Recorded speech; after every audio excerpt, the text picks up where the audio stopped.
do pick up a Bible now and turn to Exodus 16 as Gloria is going to read our passage, that chapter for us.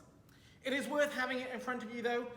When we recorded it, we didn't quite realise how much background noise there would be. There is quite a lot, but we do love seeing Gloria, so I've kept it, but do have the words in front of you at the same time. So, Exodus 16, and Gloria's going to read it for us. Today's reading is from Exodus chapter 16. Bread from heaven. They set out from Elim, and all the congregation of the people of Israel came to the wilderness of Sin, which is between Elim and Sinai, on the 15th day of the second month after they had departed from the land of Egypt. And the whole congregation of the people of Israel grumbled against Moses and Aaron in the wilderness. And the people of Israel said to them, "Would that we have died by the hand of the Lord in the land of Egypt, when we sat by the meat pots and ate bread to the full. For you have brought us out into this wilderness to kill this whole assembly with hunger." Then the Lord said to Aaron, "Behold, I am about to rain bread from heaven for you, and the people shall go out and gather a day's portion every day, that I may test them, whether they will walk in my law or not. On the sixth day, when they prepare what they bring in, it will be twice as much as they gather daily." So Moses and Aaron said to all the people of Israel, "At evening you shall know that it was the Lord who brought you out of the land of Egypt, and in the morning you shall see the glory of the Lord, because he has heard your grumbling against the Lord. For what are we that you grumble against us?" And Moses said, "When the Lord gives you in the evening meat to eat, and in the morning bread to the full, because the Lord has heard your grumbling, that you grumble against him. What are we? Your grumbling is not against us, but against the Lord." Then Moses said to Aaron, "Say to the whole congregation of the people of Israel, 'Come near before the Lord, for he has heard your grumbling.'" And as soon as Aaron spoke to the whole congregation of the people of Israel, they looked towards the wilderness, and behold, the glory of the Lord appeared in the cloud. And the Lord said to Moses, "I have heard the grumbling of the people of Israel. Say to them, 'At twilight you shall eat meat, and in the morning you shall be filled with bread. Then you shall know that I am the Lord your God.'" In the evening quail came up and covered the camp, and in the morning dew lay about the camp. And when the dew had gone up, there was on the face of the wilderness a fine flake-like thing, fine as frost on the ground. When the people of Israel saw it, they said to one another, "What is it?" For they did not know what it was. And Moses said to them, "It is the bread that the Lord has given you to eat. This is what the Lord has commanded. Gather it up, each one of you, as much as you can eat. You shall each take an omer, according to the number of the persons that each of you has in his tent." And the people of Israel did so. They gathered some more, some less. But when they measured it with an omer, whoever gathered much had nothing left over, and whoever gathered little had no lack. Each of them gathered as much as he could eat. And Moses said to them, "Let no one leave any of it over till the morning." But they did not listen to Moses. Some left part of it till the morning, and it bred worms and stank. And Moses was angry with them. Morning by morning they gathered it, each as much as he could eat, but when the sun grew hot, it melted. On the sixth day they gathered twice as much bread, 2 omers each. And when all the leaders of the congregation came and told Moses, he said to them, "This is what the Lord has commanded. Tomorrow is a day of solemn rest, a holy Sabbath to the Lord. Bake what you will bake, and boil what you will boil, and all that is left over lay aside to be kept till the morning."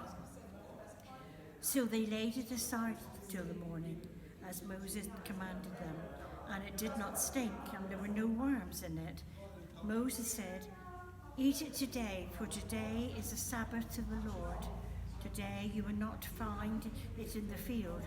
For 6 days you shall gather it, but on the 7th day, which is a Sabbath, there will be none. On the 7th day, some of the people went out to gather, but they found none. And the Lord said to Moses, how long will you refuse to keep my commandments and my laws? See, the Lord has given you the Sabbath. Therefore, on the 6th day, he gives you bread for 2 days. Remain each of you in his place. Let no one go out of his place on the 7th day. So the people rested on the 7th day. Now the house of Israel called its name manna. It was like coriander seed, white, and the taste of it was like wafers made with honey. Moses said, this is what the Lord has commanded. Let an omer of it be kept throughout your generations, so that they may see the bread with you, which I fed you in the wilderness when I brought you out of the land of Egypt.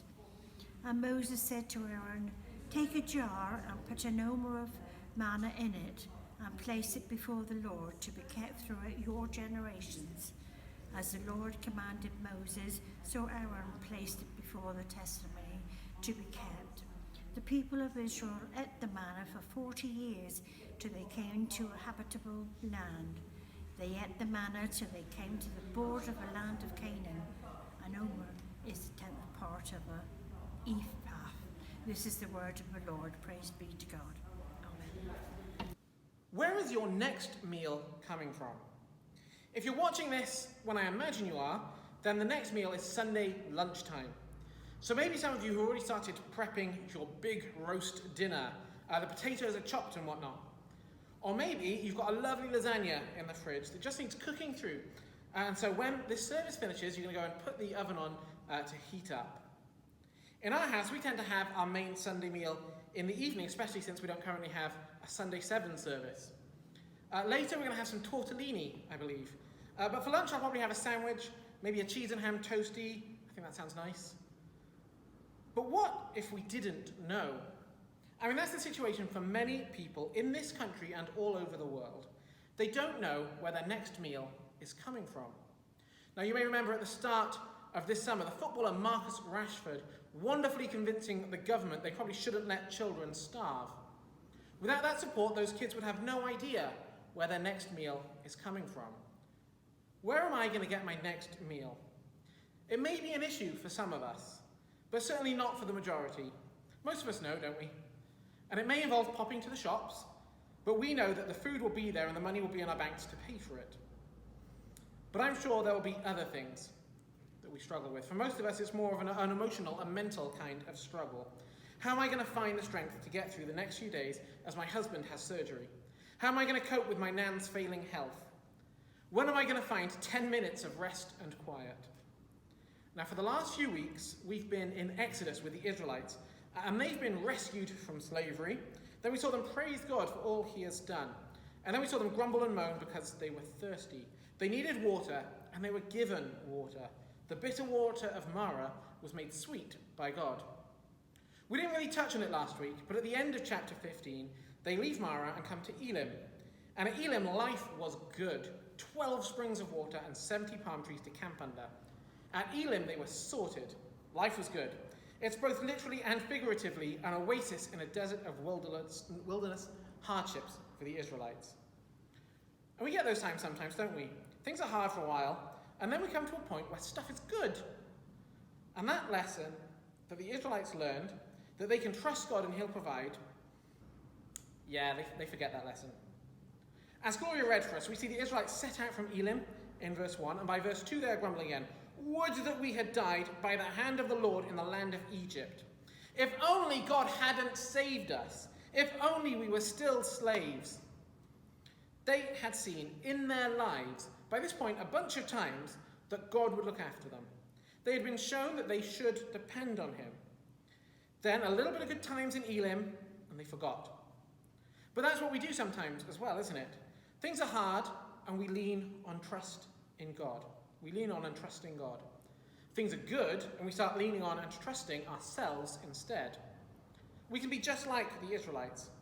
So let's see today what God does and says to the Israelites, and therefore what that means for us. And the lesson here for the Israelites is one of daily dependence. Depending on God every single day. Not just sometimes, not just running to him when things go belly up, but trusting God every single day. And over this chapter, we're going to see a few aspects of that dependence. The first of which is that we should depend on God and not ourselves. So there's no food in the wilderness, and the Israelites are grumbling. In a proper, we wish you'd never have saved us kind of grumble. But God says to Moses in verse 4, "Behold, I am about to rain bread from heaven for you." And God does just that. Each day there is manna, this bread-like stuff, left over on the ground after the morning dew is gone. And in the evening, quail, a nice hunk of meat to eat. And the Israelites would go out and they would collect what they needed for that day for their families, and no one would starve. Each day, God provided what the people needed. He looked after them. But he wanted them to learn that they had to fully depend on him, not on their own abilities or what have you. So God tells them this. He tells them they should only take what they need for that day and no more. Unless the next day is the Sabbath, then take double, since there's not going to be any manna on the Sabbath morning. And verses 17 and 18 tell us this. And the people of Israel did so. They gathered, some more, some less. But when they measured it with an omer, whoever gathered much had nothing left over, and whoever gathered little had no lack. Each of them gathered as much as he could eat. And that way the people were looked after. But people are going to be people, and so verse 20 happens. The people worry that God isn't fully dependable. They can't really trust him. So they decide they should rely on themselves and their wits instead. They go out and they collect the manna that God's provided, and they think, hey, maybe God can't be trusted. So what I'm going to do is I'm going to have a little less today. I'm going to eat a little less today to make sure I've got some tomorrow in case God doesn't follow through. Kind of sounds smart, doesn't it? Build up a nice reserve of manna, a sort of just-in-case fund. The problem is, of course, that it's just in case God doesn't do what he's promised to do. A situation that clearly doesn't need worrying about. God fulfills his promises. So, before lockdown and everything, we were gathering supplies for Holiday Club. So in the corner of my study, right now, there is a box filled with margarine lids and yogurt tubs and stuff like that. And we have enough. We have all that we could need for whenever the Great Adventure Holiday Club gets to run ahead. But what the Israelites are doing will be a little bit like, whenever we can run Holiday Club again, going out and starting gathering more stuff for the Holiday Club after that one. We've already been provided with what we need for the Great Adventure Holiday Club. And when it comes time for the one after, I trust that we will be provided with all that is necessary for that one to run as well. I don't need to be building up a just-in-case stockpile. I trust that God will provide what we need for that work when it comes time to do it. I don't need to take matters into my own hands. His hands are clearly big and strong enough to handle it. And we can see God teaching them that through what happens next, to the manna that they store up, to that just-in-case fund. The next day, verse 20 tells us, it is full of worms and it stinks. Not particularly appetizing. And we know that this is God teaching them, because on the Sabbath, when they're told to have some left over, it's fine. As verse 24 shows us, it did not stink and there were no worms in it. God calls for our daily dependence on him, not on ourselves. Depending on him doesn't mean abdicating responsibility, though. The Israelites still had to get up and go out and gather that day's food. If they just sat on their sofas doing nothing but going, God will provide, they would have starved. They had to get off their butts and pick up the stuff that God had provided. So when I say depend on God daily, that doesn't mean do nothing. Please don't hear that. But God does call us to daily depend on him. In the case of the Israelites, that's for bread, for this manna. Trusting God for physical, life-giving sustenance to satisfy their hunger. For us, our dependence isn't just for bread, but for Jesus. Though as Jesus points out in John chapter 6, they are kind of the same. In talking about these events in Exodus 16, Jesus says this. So this is John chapter 6, verses 33 to 35. For the bread of God is he who comes down from heaven and gives life to the world. They said to him, Sir, give us this bread always. Jesus said to them, I am the bread of life. Whoever comes to me shall not hunger, and whoever believes in me shall never thirst. Bread gives life, right? Without food, we get hungry, and eventually we starve. In giving them bread in the wilderness, God is giving the Israelites life. Without it, the Israelites are right when they say they will all die of hunger in Exodus 16, chapter 4. But God provided them with bread, which gives life. He sent them manna and quail, and he offered it as a free gift. All they had to do was go and collect that gift. For us, God sent his one and only Son, who through his death on the cross brings life to us. He does all that is needed for us to have salvation and offers it as a free gift. So there is no more that we need to do. We just need to go and collect the gift. It's a hard lesson. They keep going for more than they should, just to be sure on the next day, or trying to gather some on the Sabbath when God had said it wouldn't be there, as we see in verse 27. Sure, God has given us this bread to sustain us, to give us life, but I'm going to try and do that bit more in case God isn't enough. And us, we sit at home, we read this and we think, well, that was bad of them, wasn't it? If I was there, though, I would trust. But do we? Do we not sneakily think that maybe we should make sure of our salvation by being extra good? Sure, it's by grace alone and not by works that I am saved, but maybe I need a little bit of works as well, just to make sure. The comedian Eddie Izzard has a bit in one of his stand-up shows that I really enjoy. He's talking about the aeroplane safety procedures and the little demonstration that the cabin crew do. And in particular, the life jacket under the seat that has a little tube. So once your plane has crashed in the ocean, you pull the tabs to inflate the life jacket, and then you have a little tube on the jacket to blow into to top up the air in the life jacket in case it gets low. So you're floating along and you find yourself starting to sink, and you can blow it up again. To which Eddie Izzard's response is an incredulous, top up? Top up? I don't want top up, I want stays up. The salvation we get from God is just that. It is a stays up salvation. And yet we can be running around trying to blow air into this already full salvation, wearing ourselves out and wasting our puff on a top up that isn't needed. We're desperately trying to save ourselves because we aren't quite convinced that Jesus is enough. Now, Sabbath rest, having that day off, that is a great test of our trusting. God tells us to rest from our work one day a week. And in our passage, in verse 27, we see that some of the Israelites struggle with this. They can't rest. There must be something they need to do, so they go out looking for more manna. But resting shows our trust in God. We can rest from the business around us because we trust God. We trust him to provide.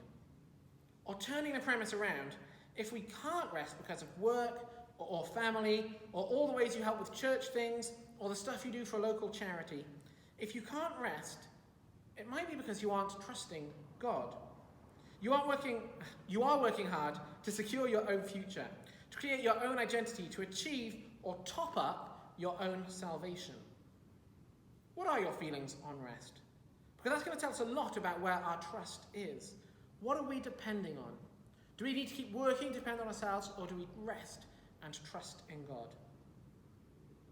We should be depending on God for our salvation, a salvation that stays up, a salvation based in our Father's deep love for us, and a love that we're going to sing of now in our next song. How deep the Father's love for us.